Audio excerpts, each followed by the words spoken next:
బీసీలకు 42% రిజర్వేషన్లపై బీజేపీకి చిత్తశుద్ధి లేదని ఫైర్ అయ్యారు ప్రభుత్వ విప్ ఆది శ్రీనివాస్.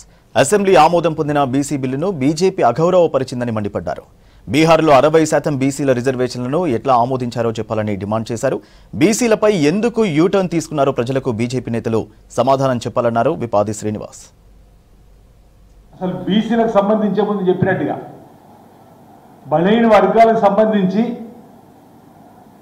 42% రాజకీయ విద్య ఉద్యోగాల్లో రాష్ట్ర శాసనసభలో బిల్లును ఆమోదింప చేసుకొని ఈరోజు పంపిస్తే ఆర్డినెన్స్ 2018 పంచాయతీ చట్టాన్ని సవరిస్తూ ఒక ఆర్డినెన్స్ తీసుకొని వస్తే అసలు అవి ఆర్డినెన్స్ ఎక్కడుంది, ఆ బిల్లుకు సంబంధించినటువంటి కార్యక్రమం ఎక్కడుందో కూడా తెలియకుండా మీరు మాట్లాడిన మాటలు.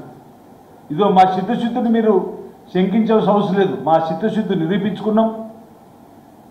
మేమైతే సోషల్ మీడియా ద్వారానే కాకుండా, పత్రికా సాధనాల ద్వారానే కాకుండా బహిరంగంగా జంతర్ మంతర్ దగ్గర బీసీ సంఘాలు చేపట్టినటువంటి ఆందోళనలో మా ముఖ్యమంత్రితో మేము అందరం కూడా కూర్చొని ఈరోజు ప్రభుత్వము కాంగ్రెస్ పార్టీ మహేష్ కుమార్ గారు నాయకులు, అదే రేవంత్ రెడ్డి గారి నాయకత్వంలో మొత్తం క్యాబినెట్ దేశవ్యాప్తంగా సుమారు 70 పైగా ఎంపీలు వచ్చి అన్ని పార్టీలు వచ్చి కూడా ఈరోజు బీసీ బిల్లులు తెలంగాణ రోడ్ మోడల్ ఇవ్వమంటే ఎక్కడ సాధ్యమని చెప్పేటటువంటి మాట.